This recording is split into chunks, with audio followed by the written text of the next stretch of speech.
Hello, everyone, and welcome back. Today, we're looking at the Klingon Toron class shuttle. Now, looking at this is from Memory Alpha, so I do want to let you know where I'm getting my information from. So, if anything is wrong, please feel free to yell at me. I'm not always perfect, and I will never say I'm perfect in any regard. So, please, let's just have some fun. Okay, so looking at this, the Klingon shuttle redirects here for the 22nd century design. Uh, Shuttlecraft. Okay, so the Torin class was a type of small Klingon shuttle in service during the mid 24th century. Uh, it could be piloted by a single person. In 2370, Coral flew a Torin class shuttle for his intended rendezvous with Arc. Jesus, I'm gonna Arctius Baran. The shuttle was intercepted by the USS Enterprise D, Next Generation Gambit Part 2, which is funny because I just don't remember the shuttle. I know I've watched all of the Next Generation and Deep Space Nine, and I've seen them a couple times, but I just don't really remember this offhand. So, for that, I do apologize. Now, that's really all that we get for right up here on Memory Alpha. So we'll just transition over and we'll see what we have from what D6 Holocron has. All right, so here we are looking at the Toron class shuttle. Uh, this is a warp class shuttle for the Klingon Empire. It's got a length of 8.56 meters. Has a ship mass of 17 metric tons. It is a size 2 vessel. It has an autopilot of 3D, has a crew of one, and passengers of three. So it is a very small shuttle for the Klingon Empire. It is able to hold 5 tons of cargo. So as far as that goes, it wouldn't be that bad for a small little starting ship.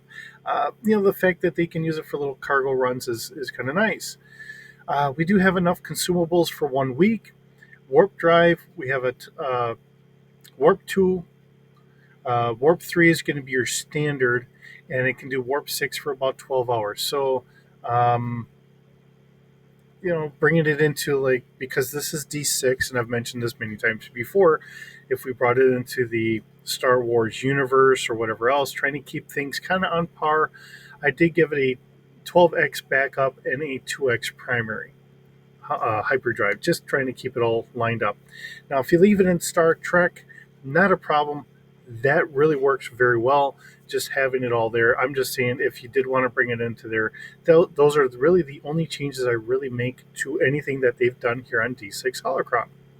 Now, of course, we have a navigation computer because everything in Star Trek does have navigation computers.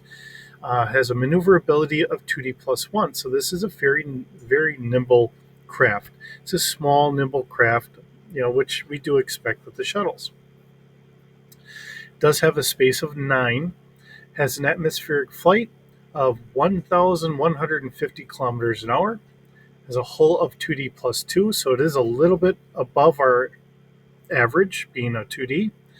Has a shields of 1D plus 2, so it's a little below average, again, being our 2D, so it's just one notch below that, but not too bad all in all. Our sensor packet here, we have passive scanning out to 3 kilometers with a 1D bonus. We have an active scan going out to 8 kilometers with a bonus of 1D plus 2. We have a search scan that goes out to 12 kilometers at a 2D bonus, and a focus out to 500 meters with a bonus of 2D plus 2. Not that bad, not the greatest, but there again, this is just a small shuttle. It's not like the full, complete starship that we would see from the Federation trying to do all the scientific stuff that we would normally expect. Okay, it does have one Type 7 disruptor cannon. It does have a 360 forward firing arc. So, in other words, top to bottom, all the way around. Uh, of course, the crew of one, our captain here on board ship, has a fire control of +2, has either a standard or a pulse mode.